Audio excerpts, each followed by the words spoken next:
Assalamualaikum warahmatullahi wabarakatuh.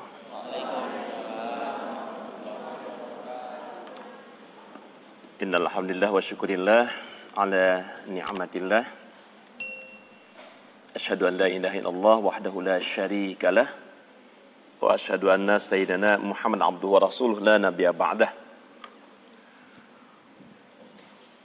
Asyhadu an la ilaha illallah wahdahu la syarikalah. Sambil berdiri sajalah.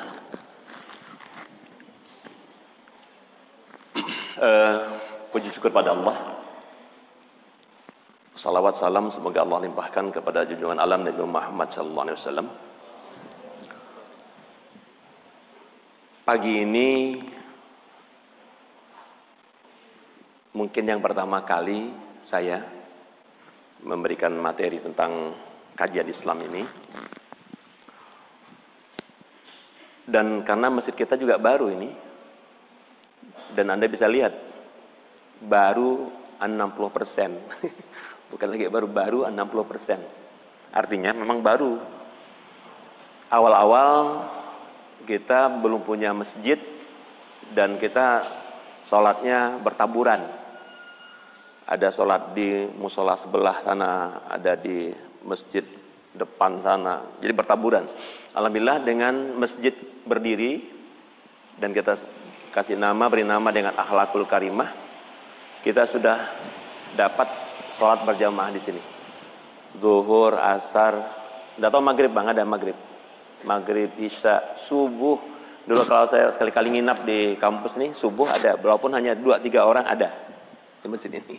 Enggak tahu sekarang, mudah-mudahan makin banyak lah ya. Ya. Ini patut kita syukuri karena memang masjid bagi sebuah kampus ini sangat urgent, sangat penting. Ya. Tadi diperkenalkan saya, nanti kita ngasih materi sampai 1 jam, mungkin setengah jam lah. Saya nanti banyak sharing, tanya jawab. Diperkenalkan saya ini ngomong bahasa Melayu, bahasa Indonesia, campur. Bahasa Melayu jalah ya, kata Pak Ustadz Akhtali, bahasa Melayu jalah. Saya diperkenalkan tadi dengan nami dan jabatan. Ya Alhamdulillah, di awal-awal saya ingin promosi dulu. Di awal-awal. Kebetulan satu-satunya kampus kita ini, di IAIS Sabas, satu-satunya kampus Kopertais wilayah 11 Banjarmasin, se-Kalimantan, yang punya pasca sarjananya di Sambas. Kenapa punya pasca di Sambas ini? Karena memang alhamdulillah Sambas lebih siap. Tadi yang ngomong itu yang baju merah nih, beliau nih Dr. Haji Ubabudin ya. Kemudian ini calon doktor nih ntar lagi. Amin. Calon doktor. Samping tuh Dr. Zarul apa ujungnya bang? Zarul Arifin, doktor juga. Yang nampak nih depan tuh ada satu Dr. Jelani, sampingnya Dr. Purniadi. Yang di sini hadir sudah 4 doktor, 5 doktor. Yang susah untuk dicari di kabupaten kota. Kalau di Singkawang belum sampai. Singkawang termasuk kota besar, tapi belum sampai. Ke Bengkayang baru ada 1 dokternya. Kalau lari ke Sanggau, Putus Sibau, apalagi Putus Sibau, ke Tapang jauh, satu-satunya yang banyak dokter itu di Sambas. Kalau tidak salah saya sampai kemarin ada berapa kita? 24 atau 25? Semuanya 32 dokter. Makanya kita bisa buka program pasca sarjana. Alhamdulillah kemarin wisuda perdana 2 orang program magister ekonomi gelarnya MA, 12 orang program magister pendidikan agama Islam gelarnya MPD. Alhamdulillah sudah ada 14 orang kemarin alumni. Nah, jadi insya Allah nanti Februari mungkin lebih ramai. Dan alhamdulillah tahun ini juga calon mahasiswa baru untuk pasca sarjana Alhamdulillah, sampai dari Putus Sibau, kemarin sudah nelpon ada sekitar 9 orang, dari Sintang ada sekitar 6 orang, kemudian dari Singkawang dan dari Sambas, diperkirakan mudah-mudahan tahun ini bisa 50 orang untuk di pasca sarjana. Nah, Anda beruntung gitu, Anda beruntung yang kuliah di sini. Kalau mau lanjut S2, tidak perlu jauh-jauh Pontianak. Udah ada di lintuk dapur dah. Saya kalau mau cerita dikit ini sebagai motivasi saja. Angkatan saya nih, karena saya merasa sudah tua. Kalau ini kan muda nih, 32 tahun, 31 tahun, 32 tahun, 31 tahun. Kalau saya umur saya berapa kira-kira? 17. 17 kata Pak Ustadz Atali. Ya. Saya sekarang sudah umur kepala 54. Dulu kuliah susah. S1 belum ada di Sambas, belum ada di Singkawang. Baru ada di Pontianak. Tanggung saya ke Pontianak. Makanya saya nyebrang dulu. S1 saya di Bandung. Di IAIN Sunan Gunung Jati Bandung. Mau S2 dulu Pontianak belum ada. Untan belum ada. Tahun 2000 saya sudah nyebrang saya ke Jawa, loncatkan ke Sumatera. Saya ngambil di Sumatera Barat di Padang. Tahun 2001 selesai. Mau S3 juga belum ada di Kalimantan Barat. Loncat ke Jakarta, ke Universitas Neraka Jahanam. Iya. UNJ itu singkat plesetannya Universitas Neraka Jahanam. Masuknya gampang, keluarnya susah. Jadi ada yang kuliah 10 tahun, 15 tahun baru selesai doktor tuh. Nah, namanya bagus, Universitas Negeri Jakarta, tapi plesetannya Neraka Jahanam. Nah, baru selesai. Udah umur 50 baru bisa doktor. Ini umur 31, 32 udah doktor. Anda nanti ini saya yakin di bawah 30. Mau 28, 29 doktor. Nanti Sambas ini kumpulan dokter-dokter, apalagi kalau ini jadi negeri. Kalau IAIS jadi negeri, paling banyak nanti. Anda ada dokter-dokter semua, calon-calon dosen di sini semua. Kami ini kan dah pasti mati. Ya. Dah pasti mati. Ada yang tidak mati, pasti mati. Ya. Nanti suatu saat nanti Anda akan saksikan Pak Ustadz Hatoli jadi rektor. Amin. Ya. Kita saksikan nanti. Umurnya masih muda beliau nih. Ya. Ya. Jadi rektor, nenek gelarnya Profesor Dr. Haji Hatoli. Rektor IAIN Sambas. Amin. Amin. Amin. Amin. Nah, oke, masuk materi. Saya ditugaskan memberikan materi saya kasih tema mengejar rahmat Allah. Tema saya mengejar rahmat Allah. Unik sebenarnya tema ini, ya. Tapi saya awali dengan cerita dulu. Mengapa saya mengambil cerita ini? Mengapa saya memberikan tema ini? Cerita ini bukan cerita ngarang. Ini ada cerita di zaman Rasulullah. Jibril datang kepada Nabi, kemudian Nabi menceritakan kepada sahabat apa yang diceritakan di Jibril kepada Nabi. Apa ceritanya tentang rahmat Allah ini? Berarti ini hadisnya hadis qauli, ya, hadis qauli. Ya. Ceritanya dari Jibril kemudian disampaikan oleh Nabi kepada sahabat. Cerita Jibril. Kalau kata-kata Allah itu hadis qudsi, ya kan? Itu kata-kata Allah kepada Nabi. Nabi nyampaikan. Ini Jibril yang cerita kepada Nabi. Apa cerita Jibril itu? Kata Jibril,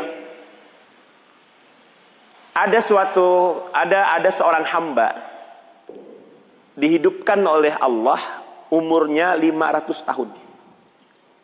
500 tahun umurnya. Dan dia 500 tahun itu digunakan hanya untuk beribadah kepada Allah. Bayangkan 500 tahun. Nabi umurnya berapa? 63. Ya. Kalau kalau saya dengan Pak Dr. Jarul, dengan Pak Dr. Ubab, umurnya lebih 63 udah pas umur Nabi, lebih bonus. Kalau umur 63 baru meninggal masih lama beliau. Kalau saya 54. Nah, tinggal berapa tahun? Nah, 9 tahun lagi. Masihlah cukup ibadah. Tapi kalau Pak Ustaz Taulat masih lama. 500 tahun. 500 tahun itu enggak diselingi, diselingi dengan kerjaan lain, hanya ibadah aja. Kenapa? Dia tinggal di sebuah pulau, diasingkan oleh Allah, tinggal di sebuah pulau, pulaunya kecil, dia ada di atas bukit. Kerjanya hanya ibadah. Jangan ditanya bentuk ibadahnya bagaimana. Yang jelas dia hanya ibadah kepada Allah. Sore, hari dia turun dari bukit. Di kaki bukit ada sumur, ada telage. Telage itu airnya tawar. Padahal sekelilingnya lautan. Tapi airnya tawar. Dan di samping telage ada batang delima. Delima itu kata Jibril berbuah setahun sekali berbuahnya. Tetapi delima yang di pinggir telage itu berbuah setiap hari. Sehingga yang beribadah pada Allah itu seorang hamba itu dia turun ke kaki bukit, kemudian dia ambilnya air, ambilnya buah delima untuk dia makan malam hari. Siangnya dia puasa, kemudian dia berbuka dan sahur dengan buah delima dan air dari sumur telaga. Selama 500 tahun. Apa permintaannya kepada Allah? Hanya 2. Ya Allah, kalau aku mati, matikan aku dalam keadaan sujud. Dan tolong jasadku utuh, tidak dimakan cacing. 2 aja permintaannya. Kalau saya selingan dikit ya, siapa Nabi yang paling banyak penyakitnya? Nabi Ayub. Waktu dia sujud di dalam gua, diasingkan oleh masyarakatnya, apa yang diminta oleh Nabi Ayub? Ya Allah, jangan yang lainnya mau kau beri ulat, mau kau ambil daging, ambil lah. Kan ulat semuanya tuh. Waktu dia sujud, ulatnya jatuh, ambilnya simpan, ya ulat tuh. Mau ambil lah. 2 yang dah soal kau ambil. Apa? 1, jangan kau ambil lisanku. Yang kedua, jangan kau ambil hatiku. Kenapa? Kalau kau ambil lisanku, aku tidak bisa. Macam mana nak mengucapkan, melafazkan keagunganmu, nak mengucapkan alhamdulillah macam mana, nak mengucapkan subhanallah macam mana. Tolong lisan jangan. Hati untuk meyakinkanku. Aku meyakini bahwa engkau untuk maha kuasa. Hati. Yang lain ambillah. Itu Nabi Ayub. Ini enggak. Ya Allah, matikan aku dalam keadaan sujud dan nanti bangkitkan aku utuh. Bisa ya? Bisa? Kalau minta mati dalam keadaan sujud banyak. Allahumma tahtim lana bihusnil khatimah wala tahtim lana bisu'il khatimah. Bisu'il khatimah. Waktu kita minta dengan Allah, ya Allah matikan aku dalam keadaan husnul khatimah. Minta dengan Allah, ya Allah, husnul khatimah yang aku maksud adalah aku mati dalam keadaan sujud. Aku mati dalam keadaan ibadah. Ada kan viral TV, Allahu Akbar. Waktu nak ruku langsung tup, meninggal. Ada enggak? Ada. Husnul khatimah. Ada yang rakaat kedua, kawannya habis rakaat kedua, mau rakaat kedua, dia enggak bangkit-bangkit. Sujud, meninggal. Ada. Seluas tuh. Enggak jauh-jauh, seluas tahun lalu tuh. Sholat dalam sholat. Itu husnul khatimah. Boleh minta dengan Allah? Boleh. Jadi kita minta dengan Allah, tahtim lana bi husnul khatimah. Minta dengan Allah kita mati dalam keadaan husnul khatimah. Usah nak mati dalam keadaan su'ul khatimah, kacau. Mati dalam keadaan husnul khatimah, Pak Ustaz ya. Takaan bejoget mati. Takaan bejoget. Ya. Takkan mabuk, kenapa sih takkan bejoget mati? Nah, jangan kita minta. Silakan Pak Warek, Pak Dr. Sumarain. Minta maaf, saya berdiri Pak Warek. Nah. Kemudian Allah kabulkan permohonannya. Begitu di yaumil qiyamah kata Rasulullah, betul-betul dia dibangkitkan dalam keadaan sujud. Allah bangunkan dia, Allah bangkitkan dia utuh. Tidak ada yang kurang. Kata Allah, para malaikatku datang. Tolong bawa hambaku yang saleh ini masuk ke dalam surgaku karena rahmatku. Dia cangang deh. Dia protes Allah, ya Allah protes. Nah, kenapa kata Allah? Aku tidak mau masuk surgamu karena rahmatmu. Tetapi aku mau masuk surgaku karena ibadahku. Kapa aku 500 tahun ibadah. Masuk surga karena rahmat, karena ibadahku. Apa kata Allah? Malaikat, bawa hambaku masuk ke surgaku karena rahmatku. 2 kali protes. Ya Allah, bukan rahmatmu, karena ibadahku. Yang ketiga ngancang Allah. Malaikat bawa kemana? Neraka. Bawa ke neraka. Nah neraka protes, ya Allah ngapain neraka? Aku kan 500 tahun ibadah. Kalau gitu kita hitung-hitungan. Hitung-hitungan kata Allah. Kita hitung-hitungan. Berhitung 500 tahun ibadah hanya untuk bisa membayar nikmat mati. 500 tahun ibadah hanya baru bisa bayar nikmat mati. Menangis dia. Makanya kan, wa in ta'uddu ni'matallah la tuhsuha. Mun nak kita hitung nikmat Allah, la tuhsuha. Tak mampu kita hitungnya. Baru nikmat mati aja 500 tahun, belum hidung. Ya? Belum telinga, belum lihat, belum tangan, belum kaki. La tuhsuha. Makanya kalau surah Ar-Rahman itu sampai 31 ayat ya. Fabi ayyi ala'i rabbikuma tukazziban. Fabi ayyi ala'i rabbikuma tukazziban. Surah Ar-Rahman sampai 31 ayat diulang-ulang. Bayangkan, diulang-ulang untuk memberikan warning kepada manusia berapa banyak nikmat yang kuberikan. Makanya kata Allah, karena banyaknya nikmat aku berikan, bersyukur aku tambah. Bersyukur aku tambah. Tidak bersyukur aku azab. Bersyukur aku tambah, tidak bersyukur aku azab. Ya kan? Saya pakai bahasa yang biasa digunakan oleh Ustadz Hatol ini.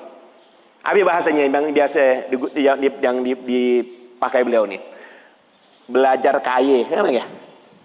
Macam mana kata Pak Ustadz Hatol belajar kaya? Bagaimana belajar kaya?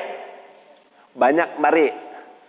Munak miskin, keminting lah, miskin. Munak kaya, banyak mari. Al yadul ulya khairum min yadis sufla. Tangan di atas lebih bagus daripada tangan di bawah. Bersyukur memberi. Tidak bersyukur namanya meminta. Ya? Itu saya ngambilnya. Beliau biasa mengucapkan nih. Kalau nak syarat jadi kaya, belajar jadi kaya. Macam mana? Banyak mari. Saya nak banyak minta, mau banyak minta jadi sontok. Ya. Ada orang kaya ngaku sontok. Bahaya gitu. Nah, apa tadi saya ceritakan tuh? Ceritakan tadi. Kata Allah, ini nikmat mata nih. Saya ingat Pak Warek waktu di Bengkayang, masih menjabat di Bengkayang. Pertama kali kami mau menerapkan zakat profesi. Datang 4 atau 4 pegawai datang ke saya. Pak, kami tidak mau dipotong zakat. Tidak mau. Kata saya, kenapa? Gaji kami dah habis. Minjam ke bank tinggal lagi 400.000. Mun bapak potong 125.000, tinggal berapa ya? Dan cukup. Kata saya, kenapa sampai dipotong? Minjam. Untuk apa minjam? Untuk apa? Untuk buat rumah. Rumah siapa? Rumah kami lah. Kan itu rumah kami lah. Kata saya gitu aja. Mun kita nak berhitung dengan Allah, kalau saya berdoa nyuruh Allah berhitung dengan kita. Ya? Mun nak berhitung dengan Allah, kalau saya berdoa nyuruh Allah berhitung dengan kita. Sekarang cobakan dulu sebulan, 2 bulan, 3 bulan. Mun gare-gare bayar zakat kita makin sontok, ganti kita, sana bayar zakat lagi. Tapi kalau ada pengaruhnya, lanjutkan bayar zakat. Saya berikan tempo 3 bulan, Bang Warek. 3 bulan datang deh. Saksi hidupnya masih ada nih. Datang nih. Pak, kami potong-potong lah Pak. Si anjak, doa apa? Doa berkurang. Doa berkurang, malah nyaman. Alhamdulillah. Artinya bilang, kalau urusan zakat wajib ke sunat? Wajib. Rukun Islam itu ada 5, ya kan? Zakat dan wajib. Kalau wajib berarti melakukan apabila kita punya harta sampai nisab, sampai aulnya, kemudian tidak bayar zakat, dosa enggak? Dosa, enggak barokah. Harta itu tak barokah. Nah, udah oke. Makanya kata-kata Allah, engkau masuk ke dalam surgaku bukan karena ibadahmu, tapi karena rahmatku. Berarti rahmat itu apa? Rahmat itu apa? Ya. Saya ambil contoh orang ibadah. Satu dalil. Surah Az-Zariyat. A'udzubillahi minasyaitonir rajim. Bismillahirrahmanirrahim. Wa ma khalaqtul jinna wal ins illa liya'budun. Ya. Aku tidak ciptakan jin dan manusia kecuali hanya untuk beribadah. Pak, beribadah bukan dapatkan rahmat. Tanya saya, apakah semua orang beribadah pasti dapat rahmat? Belum tentu. Mengapa? Karena ibadah itu ada musuhnya. Arito dia ibadah betul. Maaf. Pakai kain, pakai baju koko, pakai kopiah. Ada yang pakai bolang-bolang kepala. Sorban, pagi dia ke masjid. Hari pertama karena Allah. Hari kedua nang rupiah aden merhatikan dia, mulai dia mati dia, hebat aku. Jamaah kaudaan. Kira-kira mundah dia masih ibadah. Bun masih sikit nilainya. Sikit nilainya. Lama-lama makin bangga dia. Masuk ke masjid mundaan jadi imam, tidak mau nak jamaah. Begitu terlambat, pulang dia ke rumah. Ngapa? Keduluan imam meraih. Kira-kira kalau besoknya dia jamaah, masih tergolong ibadah. Jadi apa musuh ibadah itu sebenarnya? Ar-riya. Ar-riya syirkus saghir. Ar-riya syirkus saghir. Riya itu syirik kecil. Syirik itu walaupun kecil, dia la zulmun azim. Ya bunayya la tusyrik billah inna syirka la zulmun azim. Makanya banyak orang yang beribadah menurut kita padahal dia tidak beribadah. Sama dengan orang yang banyak yang salat padahal dia tidak salat. Fawailul lil musallin. Kenapa? Alladzina hum an salatihim sahun, alladzina hum yura'un wa yamna'u nal ma'un. Pak, orangnya puasa, Pak. Memangnya orang puasa pasti terima Allah? Belum tentu. Kenapa? Dia kan tidak makan, tidak minum, Kak. Betul. Tapi ada yang orang puasa karena puasa pak akal, kan ada. Pak Ustadi, puasa pak akal. Ngapain puasa pak akal? Pak akal ayah puasa, mertua puasa. Mertua tidak puasa, dan puasa aja berarti puasanya puasa pak akal. Pahalnya enggak? Enggak akan. Apakah semua orang haji pasti dapat ibadah pahala haji? Belum tentu. Ada cerita sahabat tahun ini pergi haji terima semuanya, ndaan. Seorang ia pun hajinya di mana? Ndaan sampai pergi haji, ia diterima. Karena ada cerita panjang tuh hadis tuh. Kenapa? Karena orang yang pergi haji, orang yang pergi haji belum memang niatnya nak haji, tapi macam-macam di dalamnya. Kalau pulang dari haji dah mulai pakai igal. Panjang pagi ke Taruk, undaan ke mana? Ke ujung ngampaskan songkok. Ngampaskan songkok.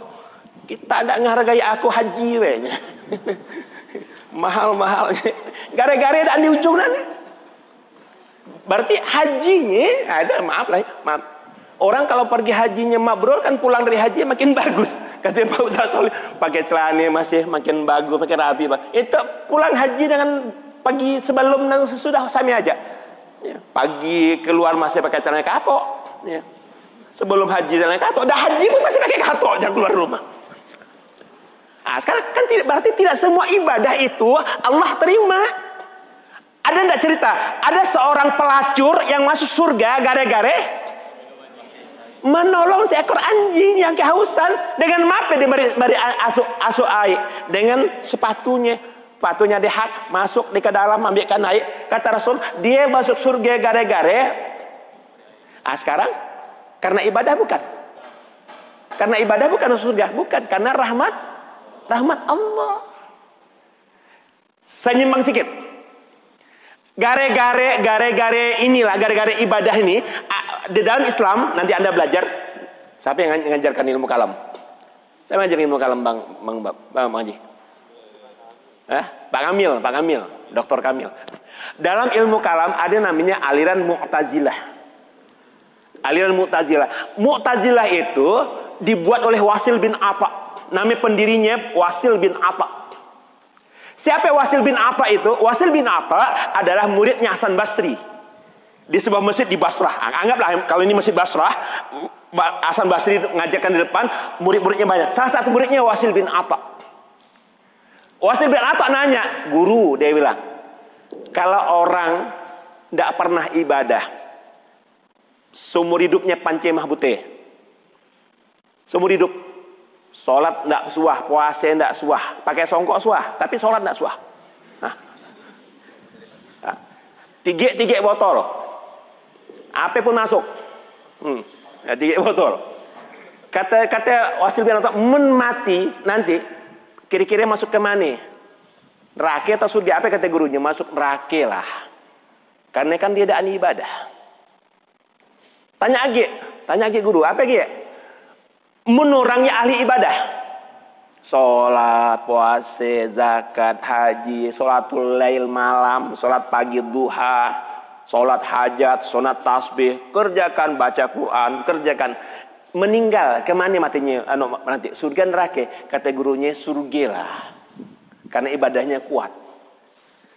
Sangka gurunya neraka bertanya, angkat tangan lagi, yuk apa lagi? Mun, ini mun ya, mun bahasa kita mun ya, mun. Baru lahir, ngek, langsung ngok mati. Masuk ke mana? Masuk surga kan masuk neraka? Kata Wasil bin Atha, kata gurunya surga lah. Ngapain dia Pak Guru? Kan belum sempat ibadah dia. Allah tahu mun dia besar bukannya jadi orang baik, jadi orang jahat. Kalau dia masuk neraka, angkat tangan dia kan, angkat tangan. Makin tidak adil ya guru. Kenapa tidak adil? Mun Allah dah tahu seorang kau matikan kacik nanti dah basah masuk neraka, mun gaya yang kira-kira masuk neraka matikan aja sebenarnya. Biar ada orang tidak masuk neraka. Udah gurunya paning pelaku dah. Kau bertanya macam-macam. Nyingkir dia ke pojok masjid, namanya makanya sebut i'tazalah, menyingkir, nepi dia. Dia bilang ngomong dengan kawan-kawannya, Pak Guru ya, menaku berpendapat, dia bilang, dia kacik yang meninggal dunia sebelum sempat ibadah, daan masuk surga, daan masuk neraka. Di mana ya kawan-kawan? Tengah-tengah. Namanya al-manzilu baina manzilatain. Al-manzilu baina manzilatain, tengah-tengah. Ramai pengikutnya. Sampai sekarang namanya ada new Mu'tazilah sekarang. Ada di Jakarta Pak Mari, liberal liberalisme, kelompok liberal itu new Mu'tazilah. Akhirnya berkembang pemikirannya, pemikiran Mu'tazilah berkembang. Nah, konsep ibadah makanya dalam memahami ibadah ini mau hati-hati. Jadi orang-orang yang dikejar dalam ibadah adalah rahmat Allah. Jadi kalau kita beribadah, saya salat, saya puasa, saya berbuat baik, untuk apa? Mencari rahmat Allah. Mencari rahmat Allah. Karena rahmat Allah lah kita dapatkan. Mau masuk surga karena rahmat Allah. Fabima rahmatim minallah lintalahum. Ya, walau kunta fazzan ghalizal qalbi lan faddu min hawlik. Fa'fu anhum wastaghfir lahum wasyawirhum fil amri fa iza azamta fatawakkal 'ala Allah. Fabima rahmatim minallah. Karena rahmat Allah saja. Fa iza quri'al Qur'an, apabila dibacakan Quran, fastami'ulah wa ansit la'allakum turhamun. Semoga Allah memberikan rahmatnya. Sekarang rahmat itu apa? Rahmat itu apa? Rahmat itu. Ya. Berapa jam? Setengah jam, Bang? Udah. Ya. Masih lama. Nah, maksud saya tanya jawab dulu. Ya, setengah jam lagi. La'allakum turhamun. Rahmat itu apa rahmat? Ada yang namanya rahmat ada ya? Ada yang namanya rahmat ada? Namanya rahmat ada, Pak. Namanya rahman pun ada. Namanya rahim pun ada. Mau dikumpulkan bertiga dia. Rahmat, rahman, rahim. Rahmat, rahman, rahim. Udah ada modal. Nanti punya anak namanya melaki seorang rahmat. Melaki seorang namanya rahman. Seorang lagi rahim. Ada di kawan di Pemangkat, namanya anak bagus orang tua mirip nami. Nami anak yang tua untung. Nomor yang kedua nasib. Yang ketiga selamat. Jadi untung, nasib, selamat. Ada itu. Jadi nanti Anda, sekarang tanya, mana yang bagus kira-kira? Rahmat, Rahman atau Rahim? Yang bagus mana? Bagus semuanya ya, Pak. Bismillahirrahmanirrahim. Ar-Rahmanirrahim. Ya, Ar-Rahmanirrahim. Ar-Rahman, Ar-Rahim. Ada yang mengatakan Ar-Rahman, Allah memberikan kasih sayangnya khusus untuk semua makhluk Allah. Kenapa diampar dia? Kenapa diampar dia? Bang, burung jalak, ya kan ya? Di mana burung jalak bisa hidup? Ya, di mana dia makan? Apa makanannya? Apa makan burung jalak tuh? Balang mau, pisang mau, ya kan ya? Pakai tolen. Sekarang nak cari pisang, mana cari pisang itu? Ya. Nak cari balang di mana? Tapi karena rahmannya Allah, hidup dia. Pagi-pagi bernyanyi dia kan, bernyanyi. Kata Allah berikan instingnya, yo kau terbang senunyo.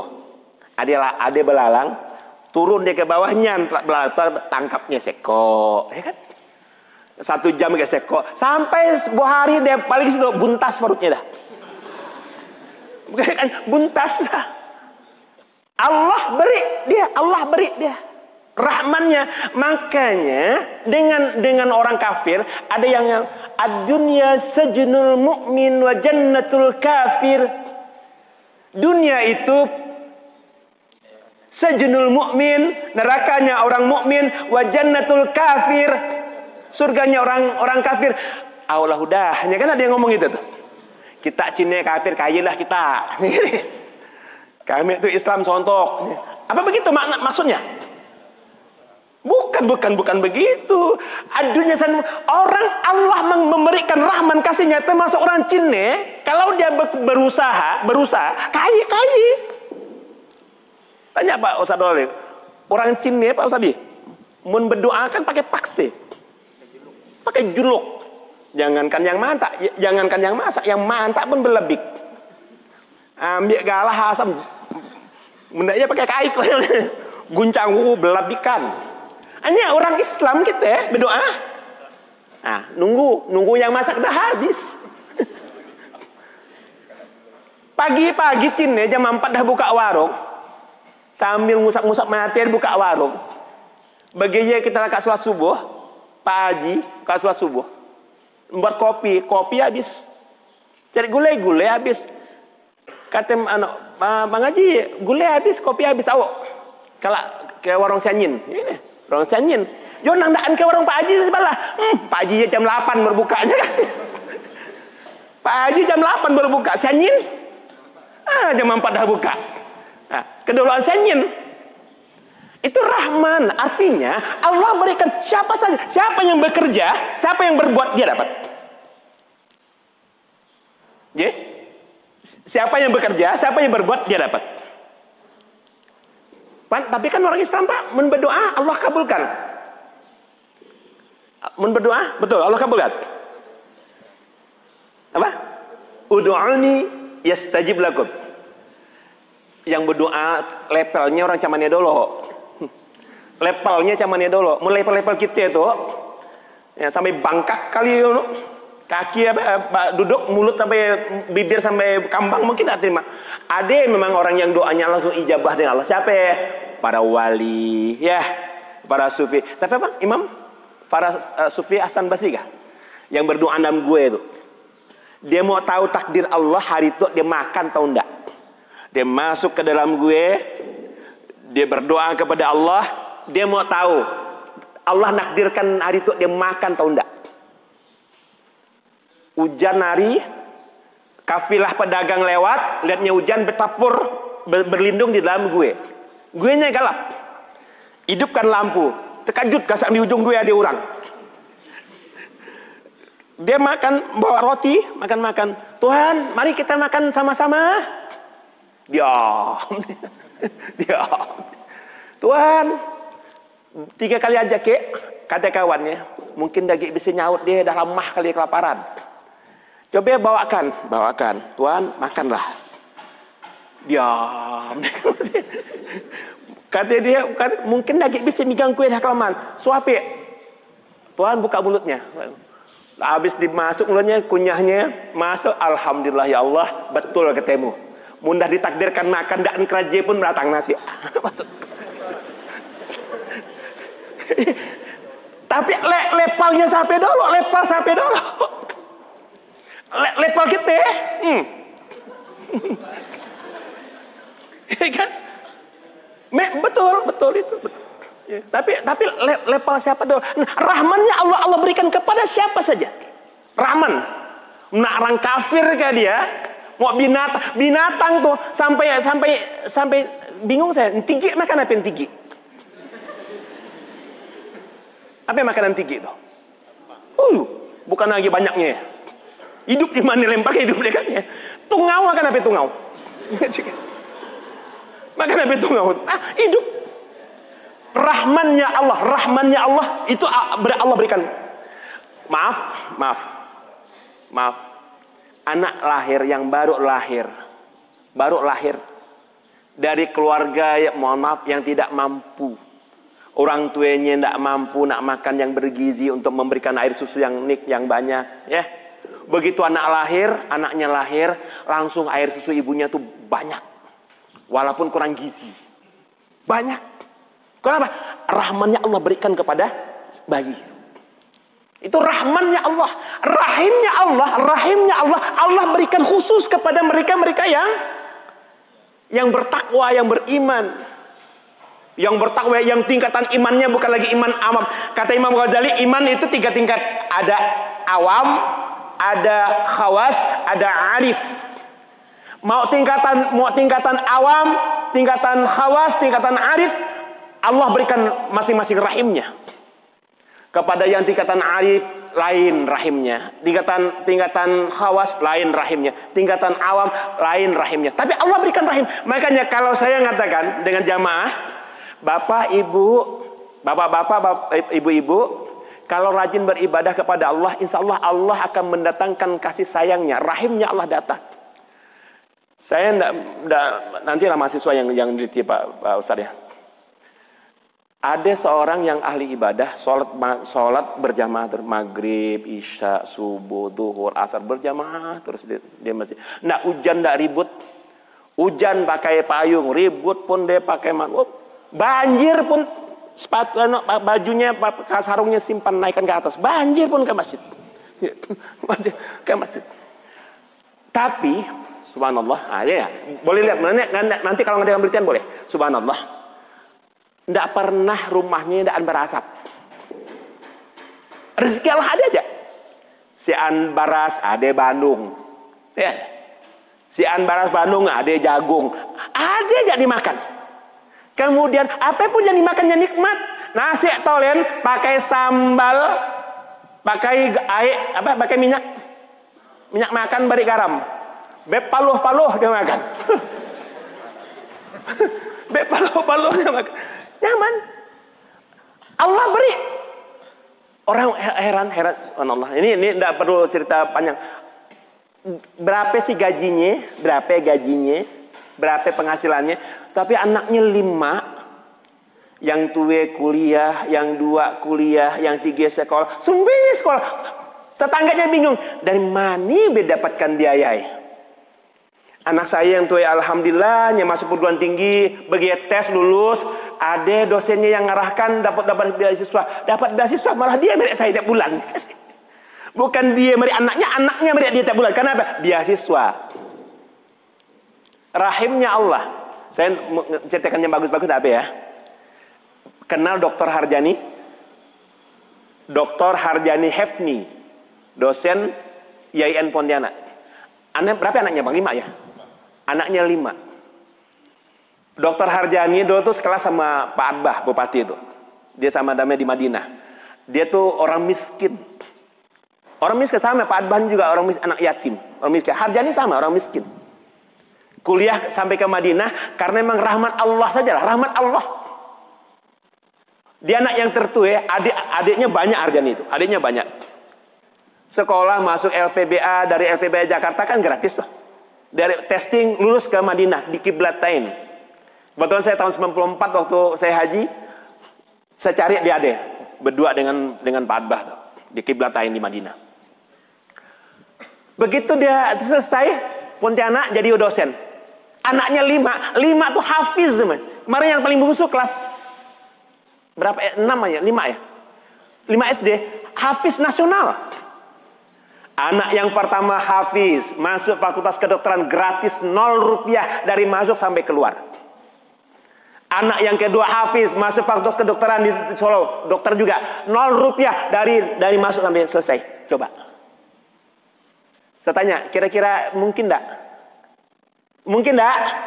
Mungkin. Kenapa enggak mungkin? Mungkin saja. Kalau Allah sudah memberikan rahimnya, kemudian ditaikannya, dapat kita rahmatnya, apapun mungkin. Mohon maaf Pak Ustadz ya. Saya kenal beliau ini penceramah cilik. Kelas berapa dulu? Kelas 4 SD. Saya waktu itu udah sarjana, saya di Singkawang, kami undang dia di pesantren Suludin, penceramah cilik. Beliau nih. Mun dia ceramah Zainuddin MZ persis. Kalah Zainuddin. Materi Zainuddin kalah. Jadi berkumpul lah kawan-kawan tokoh-tokoh agama, kita apekan dia kacik itu. Ya kan dia apekan dia kacik itu. Dia itu berbakat. Akhirnya diarahkan sekolah kan sampai selesai S2. Ini jadinya nih. Ya, jadi insya Allah. Ya insya Allah. Jadi dulu ngiri enggak Pak Ustadz jadi gitu? Ngiri enggak? Enggak lalu ngiri.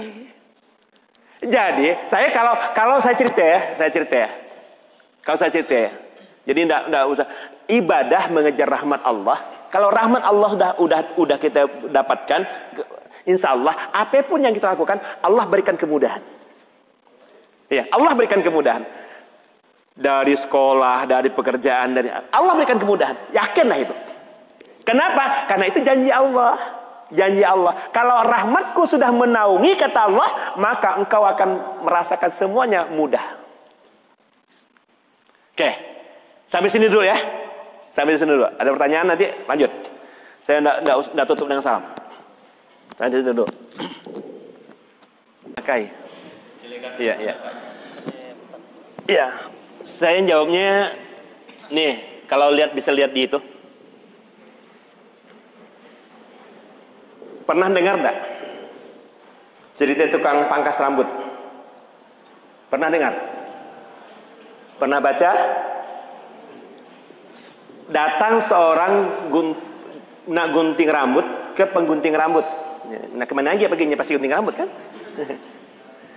Tengah dia bergunting, kan biasa kan ngobrol.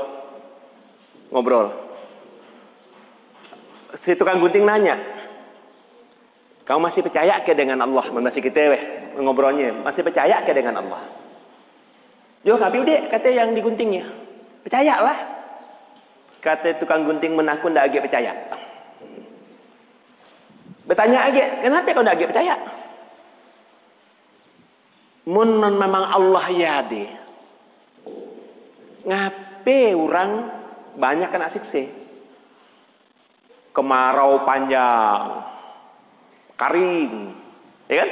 Padi tidak tumbuh, bematian manusia. Begitu turun hujan, banjir. Banyak yang hanyut, mati. Daya datang angin topan atau puting beliung.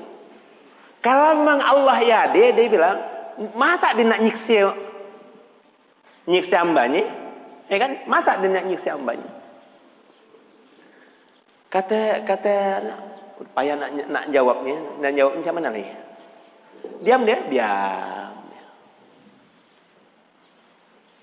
Begitu dia keluarlah kak gunting rambut, dia berjalan keluar 50 meter. Dilihatnya dia orang rambut panjang. Kata dia. 10.000 Mubarak mau. Tapi ikut ke mana? Dekat sini. Lihatnya tukang rambut, enggak, bukan kau nak digunting, bukan. Kau ikut saya bentar aja, lagi keluar lagi. Masuk, ngomong dia dengan tukang gunting. Nang rasa tidak percaya, iya dia tukang gunting. Tapi dia, aku tidak gunting kau. Mun ada tukang gunting banyak sian yang rambut panjang kok. Itu rambut panjang kok ada tuh. Apa kata jawaban? Bukan salahku. Salah dia. Ngapain dia tidak datang ke situ? Ya kan? Ngapain dia tidak datang ke situ? Kata yang gunting tadi itu, boleh masuk kan? Boleh masuk. Kalau kau ngatakan Allah tidak ada hanya dengan bukti bahwa Allah memberikan, Allah memberikan siksaan ada sebab. Ada sebab kan? Ada. Contoh maaf, corona nih, ada sebab tak? Ada. Kira-kira sebabnya apa? Karena sebabnya apa? Mau nak lebih jelas lagi. Zaman Nabi Lut. Ya kan? Perempuan suka perempuan, laki suka laki. Lalu laki suka laki, laki suka perempuan, perempuan laki suka laki. Lalu laki suka laki, perempuan suka perempuan. Ditegur oleh Allah lewat Nabi Lut, melawan, termasuk bini Nabi Lut. Penyakit apa yang Allah turunkan?